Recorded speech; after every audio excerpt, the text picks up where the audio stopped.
Today we will learn how to find the HCF of 24 and 36 by using prime factorization method. First we will do the prime factorization of 24.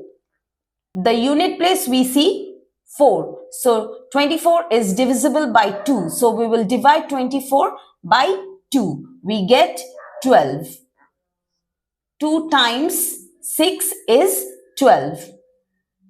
Now we will divide 6 by 2. We get 3.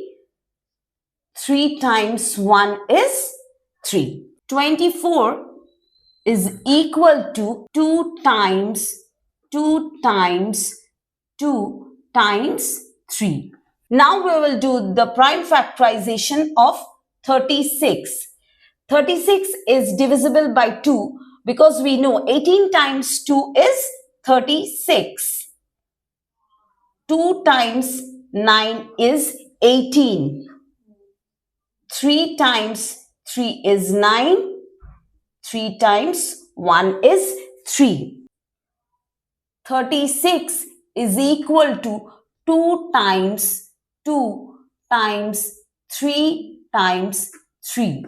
Therefore, HCF of 24 and 36 is equal to, now let's check the common factors of 24 and 36. 2. Again 2. Now we see 3. Therefore, the common factors of 24 and 36 is 2, 2 and 3. 2 2s and 1 3. So therefore, the HCF of 24 and 36 is equal to 2 times 3. Let's check. There are 2 2s and 1 3. So we have written 2 times 2 times 3 is equal to 2 times 2 is 4. 4 times 3 is 12. HCF of 24 and 36 is equal to 12. I hope the video is helpful to you. Please like, share and subscribe Math Only Math for more videos. Thank you.